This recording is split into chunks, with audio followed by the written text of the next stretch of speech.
In this course and in other courses like it, you'll often hear terms that we kind of bandy about and don't always make a lot of sense to people. Two that happen very often are the terms medieval and Renaissance. Now, neither the medieval nor the Renaissance people thought about things in that way. Medieval people didn't say, oh, we're in the middle of things. And Renaissance people didn't say, oh, we're in a rebirth. Those words were used later and added on to our understanding as historians. And they often can have different versions. Sometimes instead of medieval, you'll hear the Dark Ages. And I think you'll agree with me after this show that there's no question that these ages were not dark. They were just different than the Renaissance. So what I'd like to do is start off from the period about when St. Thomas Aquinas was writing and look at some pictures of architecture and look at some pictures of art to give us a better feeling of how a medieval person experienced time, understood time, and thought about his relationship or her relationship of inside of time, their life, and outside of time, the life of God. So the first picture we're going to see here is Salisbury Cathedral in sort of southern England. Salisbury is an amazing place. This is a Gothic cathedral. I'll explain what that means in just a moment. And you can see here that it's really big and it's really beautiful. Now imagine building this thing, right? Imagine how hard it would be to build this huge, tall cathedral completely made out of stone if you had no electric equipment, if you had pneumatic, if there was no pneumatic equipment, if everything you did was by hand or with the help maybe of an ox. That's it. Imagine how hard it was. Also imagine how long it took. And that's our first clue to the medieval idea about time. Because on the one hand, medieval people didn't live very long. They knew that their lifespan would maybe only be 30 or 40 years.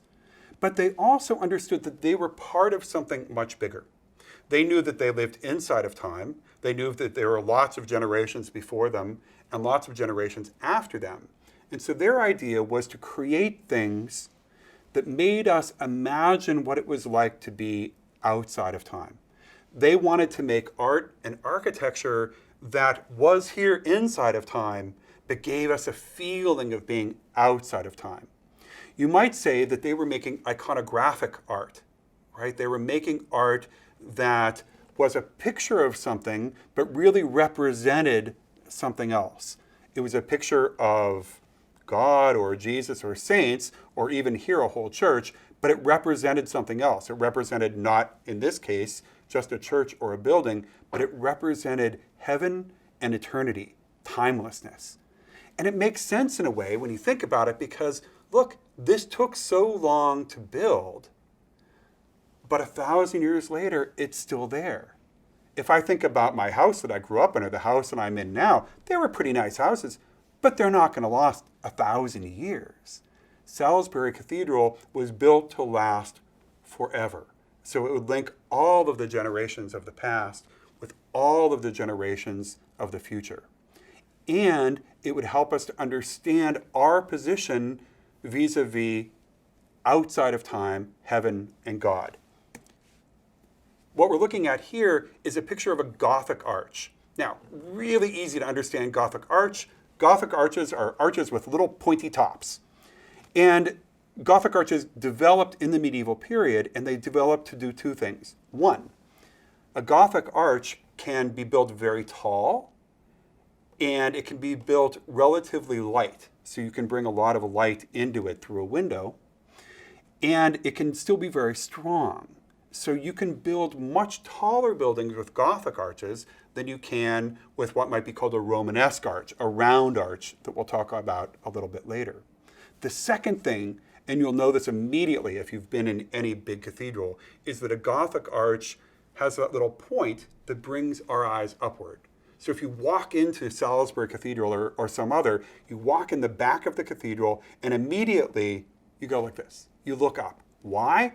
In part because the Gothic arch is bringing your eye that way. Where is it bringing your eye? Towards heaven, towards eternity, towards that which is outside of time. Likewise, the whole idea of a cathedral in the medieval period is you would start in time. Usually, in fact, cathedrals had maybe a marketplace outside that's a very thing inside of time, things changing, going on and changing all the time. And you would move towards the altar where you would take communion, where you would commune with God in a timeless way. So the idea here is we're always moving from inside of time to outside of time, and the Gothic cathedrals do that very well. Let me give you some pictures that will explain this a little bit. Here is a set of Gothic arches inside Salisbury Cathedral. This is as if you were just walking in, and you can see immediately, right? You want to look up and you want to look forward. You want to move from inside of time to an experience of what heaven might be like outside of time.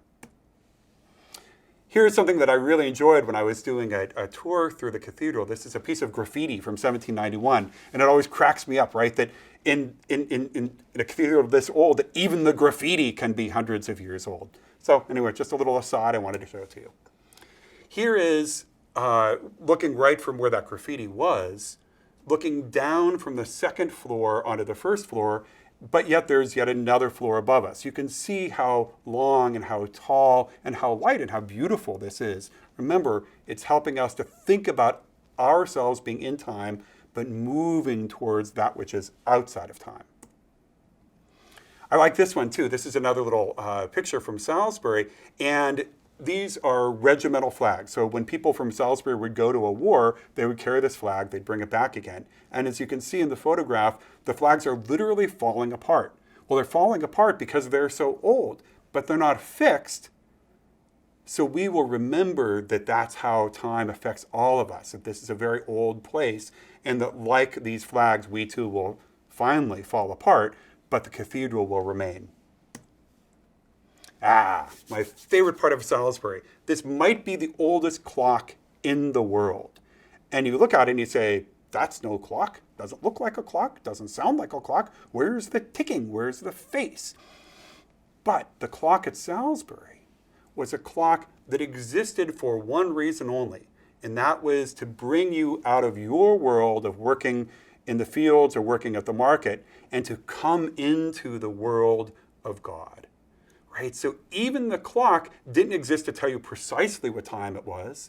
The clock was hooked up to bells on those ropes to tell you the time that you needed to leave your work, so then you could come to the timelessness of the cathedral. If you move up a little bit in England, you can go to another place not too far from Salisbury called Wells Cathedral. And I have a couple of pictures here that I want to show you because they show you how beautifully done these cathedrals were. Imagine this building, right? Imagine this is a little side area, and imagine what it would take in order to design and to build a room like this, right? These are not people in the Dark Ages. These are people thinking very, very, very strongly about what it meant to build something inside of time that could help us to experience timelessness outside of time. One of my favorite places in the whole world is here, the Chapter House in Wells. Imagine without calculators or computers figuring out the mathematics to put together that room. Stunningly beautiful, isn't it? Oh, gosh, I love it. What I'd like to do now is to think about visual art, something other than architecture. And I think it does the same thing. It helps us to imagine what life would be like outside of time. So now we're moving south and we're moving east down into St. Mark's Cathedral. And this is a picture, a very iconographic picture from the medieval period. And this is a picture of the Last Supper. So you remember, if you were a Christian, that this is the time when Christ first had communion with his apostles right before he was crucified. And when you look at it, it's kind of a funny picture, right? Things don't seem quite right. The perspective doesn't seem right. Some things you look at one way, some things you look at another way. And when you look at all of the people, it's as if these folks all basically look the same. Nothing seems to be exactly the way it would be on Earth. The reason for that is not that the artist couldn't do a good job. The reason is that the artist wanted us to imagine the Last Supper from every possible vantage and from every possible time. He wanted to take the Last Supper and move it outside of time. Let me explain this a little bit. So here, a bunch of red arrows show you different things. If you look at the most bottom red arrow that you can see straight on to some sort of pillars that are holding up the table. So that's as if you're looking right at them. If you were to look at to our left, the chair or the stand that Christ is on or is nearby, you'll see that it's as if we're looking at it from front on, but then you can imagine that we're also looking at it from the side. The light is hitting it in such a way that it could be on the side or on the front. You can see that again, though there are no arrows, on the right side.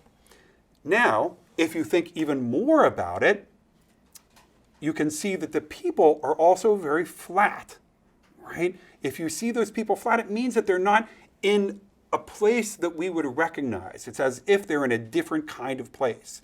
So if we go back to that first one, we'll see it, that in this picture, we're looking down onto the table, we're looking sideways at the table, we're looking on an angle from the table, and then the people around the table are rather static. They're not moving. Why? It's because the artist wants us to imagine the Last Supper as if it were in heaven, where time didn't matter, where perspective didn't matter, where up and down and front and back and change didn't matter. And in fact, when you see the apostles and you see Christ there, they are not really moving. They're rather static. Why? Because he's trying to show us a world where change doesn't exist, where you just are perfectly outside of time. Now, what happens when a medieval artist wants to describe something inside of time? Well, you see people that are changing, that are moving.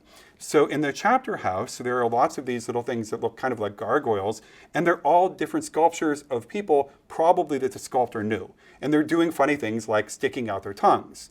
We know that this is a sculpture of a person here in time. And I love it. It's a very funny looking picture, right?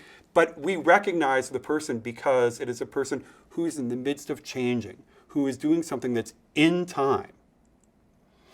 This is in the Temple Church in London. It's a very small, beautiful Gothic church. And these are really wonderful sculptures of people who are being abused by beasts in one way or another, or doing something bad to themselves. And see what's happening, right? This little beast is coming out and chewing on this guy's ear, right? So the guy is grimacing. He's unhappy. He is in pain, obviously. Why? Because there's this little beastie eating on him. In other words, he's inside of time. He's changing as that little animal is eating his ear. Here's another little animal eating another guy's ear. We know that these are pictures of people in time, people who are suffering in time, not like the saints who are outside of time. And here's my favorite one of them. Oh, apparently we don't see the little beastie eating this person, but clearly there's something wrong, right? Because he's pulling at his mouth and he's sticking his finger either up or in his nose. All of this shows us that the medieval person, the medieval sculptor, understood precisely what it meant to be inside of time. Those were the people that they saw every day that changed, rather than the saints and God who were outside of time in those more iconographic art pieces that we saw just a few frames ago.